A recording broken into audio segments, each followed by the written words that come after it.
छठा अध्याय, सप्ताह यज्ञ की विधि। श्री सनकादि कहते हैं, नारद जी, अब हम आपको सप्ताह श्रवण की विधि बताते हैं। यह विधि प्रायः लोगों की सहायता और धन से साध्य कही गई है। पहले तो यत्न पूर्वक ज्योतिषी को बुलाकर मुहूर्त पूछना चाहिए तथा विवाह के लिए जिस प्रकार धन का प्रबंध किया जाता है उस प्रकार ही धन की व्यवस्था इसके लिए करनी चाहिए। कथा आरंभ करने में भाद्रपद, आश्विन, कार्तिक, मार्गशीर्ष, आषाढ़ और श्रावण ये 6 महीने श्रोताओं के लिए मोक्ष की प्राप्ति के कारण हैं। देवर्षे, इन महीनों में भी भद्रा, व्यतिपात आदि कुयोगों को सर्वथा त्याग देना चाहिए तथा दूसरे लोग जो उत्साही हों उन्हें अपना सहायक बना लेना चाहिए। फिर प्रयत्न करके देश देशांतरों में यह संवाद भेजना चाहिए कि यहां कथा होगी। सब लोगों को सपरिवार पधारना चाहिए। स्त्री और शूद्रादि भगवत कथा एवं संकीर्तन से दूर पड़ गए हैं, उनको भी सूचना हो जाए ऐसा प्रबंध करना चाहिए। देश देश में जो विरक्त वैष्णव और हरि कीर्तन के प्रेमी हों उनके पास निमंत्रण पत्र अवश्य भेजें। उसे लिखने की विधि इस प्रकार बताई गई है। महानुभावों, यहां 7 दिन तक सत्पुरुषों का बड़ा दुर्लभ समागम रहेगा और अपूर्व रसमयी श्रीमद् भागवत की कथा होगी। आप लोग भगवद रस के रसिक हैं, अतः श्री भागवतामृत का पान करने के लिए प्रेम पूर्वक शीघ्र ही पधारने की कृपा करें। यदि आपको विशेष अवकाश न हो तो भी 1 दिन के लिए तो अवश्य ही कृपा करनी चाहिए, क्योंकि यहाँ का तो एक क्षण भी अत्यंत दुर्लभ है। इस प्रकार विनय पूर्वक उन्हें निमंत्रित करें और जो लोग आएं उनके लिए यथोचित निवास स्थान का प्रबंध करें। कथा का श्रवण किसी तीर्थ में, वन में अथवा अपने घर पर भी अच्छा माना गया है। जहां लंबा चौड़ा मैदान हो वहीं कथा स्थल रखना चाहिए। भूमि का शोधन, मार्जन और लेपन करके रंग बिरंगी धातुओं से चौक पूरे, घर की सारी सामग्री उठाकर एक कोने में रख दे। 5 दिन पहले से ही यत्न पूर्वक बहुत से बिछाने के वस्त्र एकत्र कर ले तथा केले के खंभों से सुशोभित एक ऊंचा मंडप तैयार कराए। उसे सब ओर फल, पुष्प, पत्र और चंदोवे से अलंकृत करे तथा चारों ओर झंडियां लगाकर तरह तरह के सामानों से सजा दे। उस मंडप में कुछ ऊंचाई पर 7 विशाल लोकों की कल्पना करे और उनमें विरक्त ब्राह्मणों को बुला बुला कर बैठाए। आगे की ओर उनके लिए वहां यथोचित आसन तैयार रखे। इनके पीछे वक्ता के लिए भी एक दिव्य सिंहासन का प्रबंध करे। यदि वक्ता का मुख उत्तर की ओर रहे तो श्रोता पूर्वाभिमुख होकर बैठे, और यदि वक्ता पूर्वाभिमुख रहे तो श्रोता को उत्तर की ओर मुख करके बैठना चाहिए, अथवा वक्ता और श्रोता को पूर्व मुख होकर बैठना चाहिए। देश काल आदि को जानने वाले महानुभावों ने श्रोता के लिए ऐसा ही नियम बताया है।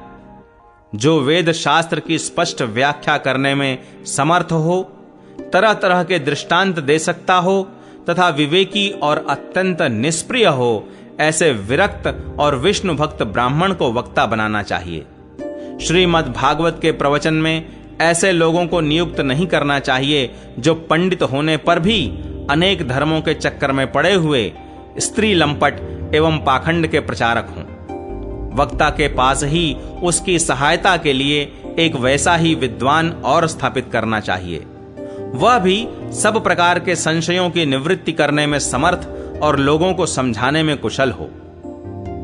कथा प्रारंभ के दिन से 1 दिन पूर्व व्रत ग्रहण करने के लिए वक्ता को क्षौर करा लेना चाहिए तथा अरुणोदय के समय शौच से निवृत्त होकर अच्छी तरह स्नान करे और संध्यादि अपने नित्य कर्मों को संक्षेप से समाप्त करके कथा के विघ्नों की निवृत्ति के लिए गणेश जी का पूजन करे।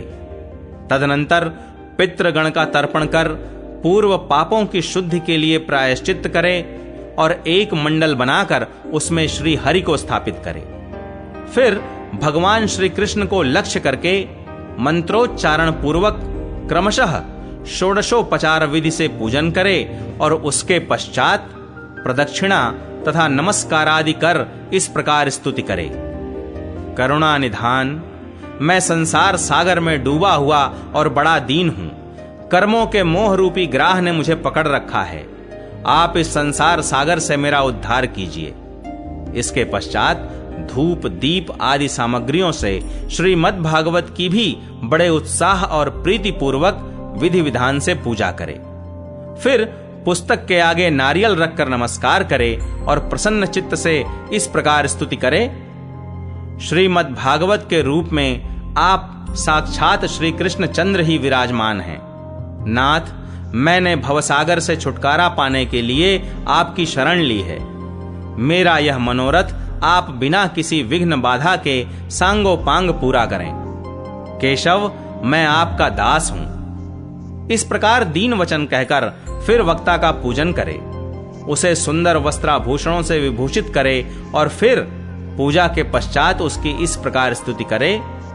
शुक स्वरूप भगवन, आप समझाने की कला में कुशल और सब शास्त्रों में पारंगत हैं। कृपया इस कथा को प्रकाशित करके मेरा अज्ञान दूर करें। फिर अपने कल्याण के लिए प्रसन्नता पूर्वक उसके सामने नियम ग्रहण करे और 7 दिनों तक यथाशक्ति उसका पालन करे। कथा में विघ्न न हो, इसके लिए 5 ब्राह्मणों को और वर्ण करे। वे 12 मंत्र द्वारा भगवान के नामों का जप करें। फिर ब्राह्मण अन्य विष्णु भक्त एवं कीर्तन करने वालों को नमस्कार करके उनकी पूजा करे और उनकी आज्ञा पाकर स्वयं भी आसन पर बैठ जाए। जो पुरुष लोक, संपत्ति, धन, घर और पुत्रादि की चिंता छोड़कर शुद्ध चित्त से केवल कथा में ही ध्यान रखता है, उसे इसके श्रवण का उत्तम फल मिलता है। बुद्धिमान वक्ता को चाहिए कि सूर्योदय से कथा आरंभ करके 3:30 पहर तक मध्यम स्वर से अच्छी तरह कथा बांचे। दोपहर के समय 2 घड़ी तक कथा बंद रखे। उस समय कथा के प्रसंग के अनुसार वैष्णवों को भगवान के गुणों का कीर्तन करना चाहिए। व्यर्थ बातें नहीं करनी चाहिए। कथा के समय मल मूत्र के वेग को काबू में रखने के लिए अल्पाहार सुखकारी होता है। इसलिए श्रोता केवल एक ही समय हविष्यान्न भोजन करे। यदि शक्ति हो तो 7 दिन निराहार रहकर कथा सुने अथवा केवल घी या दूध पीकर सुखपूर्वक श्रवण करे, अथवा फलाहार या एक समय ही भोजन करे। जिससे जैसा नियम सुभीते से सध सके उसी को कथा श्रवण के लिए ग्रहण करे। मैं तो उपवास की अपेक्षा भोजन करना अच्छा समझता हूं, यदि वह कथा श्रवण में सहायक हो। यदि उपवास से श्रवण में बाधा पहुंचती हो तो वह किसी काम का नहीं। नारद जी, नियम से सप्ताह सुनने वाले पुरुषों के नियम सुनिए। विष्णु भक्त की दीक्षा से रहित पुरुष कथा श्रवण का अधिकारी नहीं है। जो पुरुष नियम से कथा सुने उसे ब्रह्मचर्य से रहना, भूमि पर सोना और नित्य प्रति कथा समाप्त होने पर पत्तल में भोजन करना चाहिए। दाल, मधु, तेल, गरिष्ठ अन्न, भाव दूषित पदार्थ और बासी अन्न, इनका उसे सर्वदा ही त्याग करना चाहिए। काम, क्रोध, मद, मान, मत्सर, लोभ, दंभ, मोह और द्वेष को तो अपने पास भी नहीं फटकने देना चाहिए। वह वेद, वैष्णव, ब्राह्मण, गुरु, गो सेवक तथा स्त्री, राजा और महापुरुषों की निंदा से भी बचे। नियम से कथा सुनने वाले पुरुष को रजस्वला स्त्री, अंत्यज, म्लेच्छ, पतित, गायत्रीहीन द्विज, ब्राह्मणों से द्वेष करने वाले तथा वेद को न मानने वाले पुरुषों से बात नहीं करनी चाहिए। सर्वदा सत्य, शौच, दया, मौन, सरलता, विनय और उदारता का बर्ताव करना चाहिए। धनहीन, क्षय रोगी, किसी अन्य रोग से पीड़ित, भाग्यहीन, पापी, पुत्रहीन और मुमुक्षु भी यह कथा श्रवण करे। जिस स्त्री का रजोदर्शन रुक गया हो, जिसके एक ही संतान होकर रह गई हो, जो बांझ हो, जिसकी संतान होकर मर जाती हो अथवा जिसका गर्भ गिर जाता हो, वह यत्न पूर्वक इस कथा को सुने। ये सब यदि विधिवत कथा सुने तो इन्हें अक्षय फल की प्राप्ति हो सकती है। यह अत्युत्तम दिव्य तथा करोड़ों यज्ञों का फल देने वाली है। इस प्रकार इस व्रत की विधियों का पालन करके फिर उद्यापन करें। जिन्हें इसके विशेष फल की इच्छा हो वे जन्माष्टमी व्रत के समान ही इस कथा व्रत का उद्यापन करें, किंतु जो भगवान के अकिंचन भक्त हैं उनके लिए उद्यापन का कोई आग्रह नहीं है।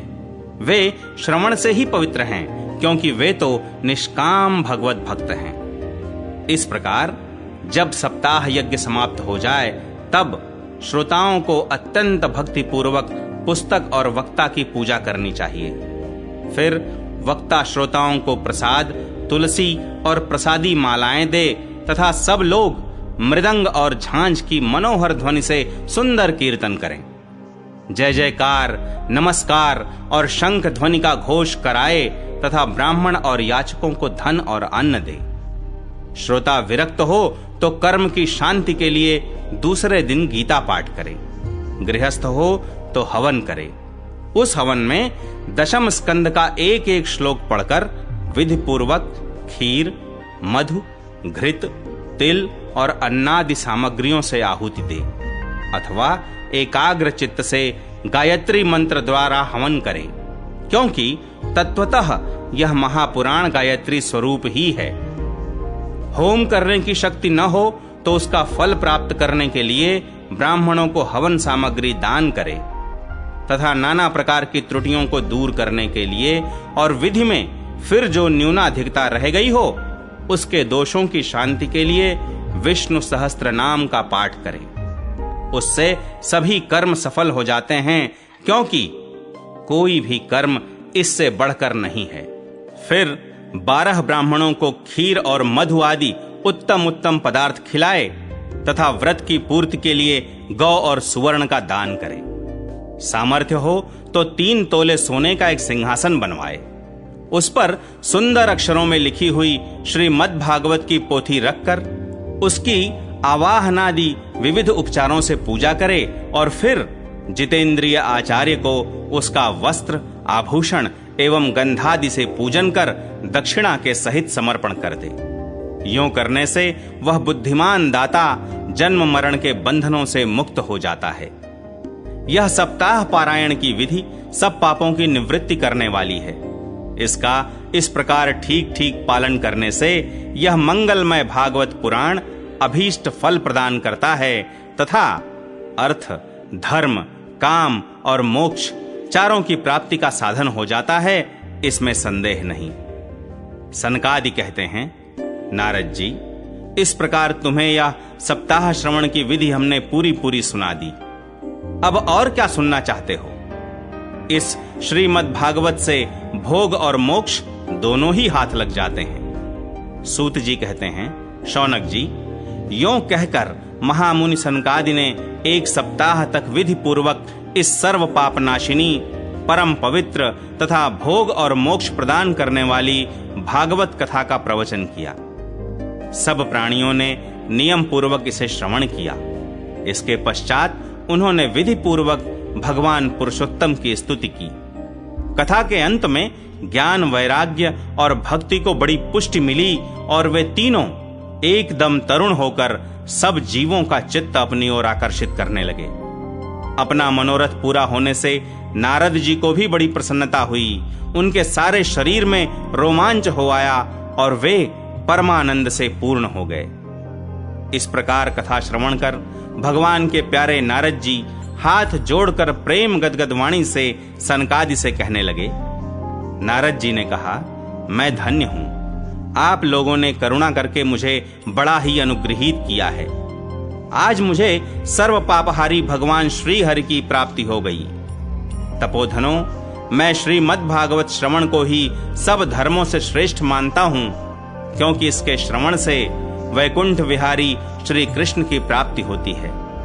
सूत जी कहते हैं, शौनक जी, वैष्णव श्रेष्ठ नारद जी यों कह ही रहे थे कि वहां घूमते फिरते योगेश्वर सुखदेव जी आ गए। कथा समाप्त होते ही व्यास नंदन श्री सुखदेव जी वहां पधारे। 16 वर्ष की सी आयु, आत्मलाभ से पूर्ण ज्ञान रूपी महासागर का संवर्धन करने के लिए चंद्रमा के समान वे प्रेम से धीरे धीरे श्रीमद् भागवत का पाठ कर रहे थे। परम तेजस्वी शुकदेव जी को देखकर सारे सभासद झटपट खड़े हो गए और उन्हें एक ऊंचे आसन पर बैठाया। फिर देवर्षि नारद जी ने उनका प्रेम पूर्वक पूजन किया। उन्होंने सुख पूर्वक बैठकर कहा, आप लोग मेरी निर्मल वाणी सुनिए। श्री शुकदेव जी बोले, रसिक एवं भावुक जन, यह श्रीमद् भागवत वेद रूप कल्प वृक्ष का परिपक्व फल है। श्री शुकदेव रूप शुक के मुख का संयोग होने से अमृत रस से परिपूर्ण है। यह रस ही रस है, इसमें न छिलका है न गुठली। यह इसी लोक में सुलभ है। जब तक शरीर में चेतना रहे तब तक आप लोग बार बार इसका पान करें। महामुनि व्यास देव ने श्रीमद् भागवत महापुराण की रचना की है। इसमें निष्कपट निष्काम परम धर्म का निरूपण है। इसमें शुद्धांतःकरण सत्पुरुषों के जानने योग्य कल्याणकारी वास्तविक वस्तु का वर्णन है, जिससे तीनों तापों की शांति होती है। इसका आश्रय लेने पर दूसरे शास्त्र अथवा साधन की आवश्यकता नहीं रहती। जब कभी पुण्यात्मा पुरुष इसके श्रवण की इच्छा करते हैं, तभी ईश्वर अविलंब उनके हृदय में अवरुद्ध हो जाता है। यह भागवत पुराणों का तिलक और वैष्णवों का धन है। इसमें परमहंसों के प्राप्य विशुद्ध ज्ञान का ही वर्णन किया गया है तथा ज्ञान, वैराग्य और भक्ति के सहित निवृत्ति मार्ग को प्रकाशित किया गया है। जो पुरुष भक्ति पूर्वक इसके श्रवण, पठन और मनन में तत्पर रहता है, वह मुक्त हो जाता है। यह रस स्वर्गलोक, सत्यलोक, कैलाश और वैकुंठ में भी नहीं है। इसलिए भाग्यवान श्रोताओं, तुम इसका खूब पान करो। इसे कभी मत छोड़ो, मत छोड़ो। सूत जी कहते हैं, श्री शुकदेव जी इस प्रकार कह ही रहे थे कि उस सभा के बीचों बीच प्रहलाद, बलि, उद्धव और अर्जुन आदि पार्षदों के सहित साक्षात श्री हरि प्रकट हो गए। तब देवर्षि नारद ने भगवान और उनके भक्तों की यथोचित पूजा की। भगवान को प्रसन्न देखकर देवर्षि ने उन्हें एक विशाल सिंहासन पर बैठा दिया और सब लोग उनके सामने संकीर्तन करने लगे। उस कीर्तन को देखने के लिए श्री पार्वती जी के सहित महादेव जी और ब्रह्मा जी भी आए। कीर्तन आरंभ हुआ। प्रहलाद जी तो चंचल गति होने के कारण करताल बजाने लगे। उद्धव जी ने झांझें उठा लीं। देवर्षि नारद वीणा की ध्वनि करने लगे।